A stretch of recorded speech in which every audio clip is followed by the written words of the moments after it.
మాది గొడ్డల పార్టీ. మీరు చెబుతున్నారుగా మాది గొడ్డల పార్టీ. మరి మీదే పార్టీ?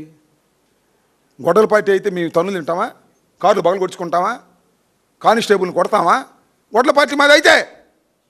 మాది గొడ్డల పార్టీనా మీది గొడ్డల పార్టీనా? ఇప్పుడు చెప్పమంటున్నాను నారా చంద్రబాబు నాయుడు గారిని, లోకేష్ గారిని.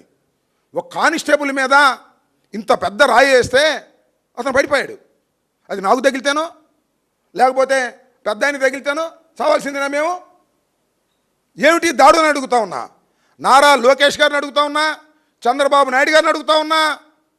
గొడ్డలి పార్టీ మాదని మీరు ప్రచారం చేసి మీరు దాడులు చేసి మమ్మల్ని చంపడానికి, కానిస్టేబుల్ని కొట్టడానికి ప్రయత్నం చేసేటటువంటి ఒక దుర్మార్గమైనటువంటి పాలన ఇవాళ ఈ రాష్ట్రంలో జరుగుతుందా లేదా చెప్పాలని మనం చేస్తున్నాం. పోలీసులు వచ్చారు, అయ్యా మీరు వెళ్ళొద్దండి, అక్కడ వాళ్ళు గ్యాదర్ అవుతున్నారు, లా అండ్ ఆర్డర్ ప్రాబ్లం వస్తే అన్నారు. మేము ముందుగా ప్రకటించుకుని మేము వెళ్తున్నాం. వాళ్ళు గ్యాదర్ అయితే మేము పారిపోవాలా చెప్పండి? ప్రజాస్వామ్యంలో పోలీసులు ఎవరి పక్షాన ఉన్నారు? మా పక్షాన ఉన్నారా? న్యాయం పక్షాన ఉన్నారా? పోలీసులు తెలుగుదేశానికి సంబంధించినటువంటి కార్యకర్తలు మమ్మల్ని కొట్టడానికి ప్రయత్నం చేసి మమ్మల్ని వెళ్ళకోకుండా నివారించేటటువంటి పరిస్థితుల్లో ఇవాళ ఈ రాష్ట్రంలో ఉందంటే ఈ రాష్ట్రం ఎక్కడికి పోతుంది? మేము వెళ్ళింది ఎవరు? కార్యకర్తలు వెళ్ళామా? అందరూ లీడర్సే కదా, ఎక్స్ ఎమ్మెల్యేలు, ఎక్స్ ఎమ్మెల్సీలు, ఇన్ఛార్జీలు. మేము కారులు వేసుకెళ్ళాము. మేమే రాళ్ళు తీసుకెళ్ళలేదు, కర్రలు తీసుకెళ్ళలేదు, మా సైన్యాన్ని ఏమి వెంట పెట్టుకోలేదు, మా కార్యకర్తలు ఏమైనా వెంట పెట్టుకెళ్ళలేదు. మేము వెళ్ళింది నాయకులం. అవతల దేవుడు నాయకులు లేరు. నాయకులు ఎస్కేప్.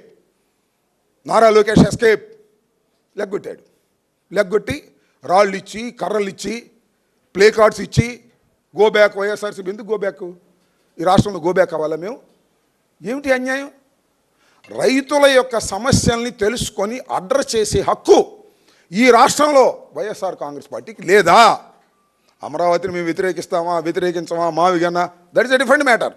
ఇవాళ రైతులని మీరు బెదిరించి భూములు లాక్కోవాలని ప్రయత్నం చేస్తున్నప్పుడు వారిని అడ్రస్ చేయడానికి మాత్రమే మేము వెళితే ఇలాంటి దారుణమైన సంఘటనలకి మీరు కల్పిస్తున్నారు. దురదృష్టకరమైనటువంటి ఒక ప్రిసిడెన్స్ని మీరు పెడుతున్నారు.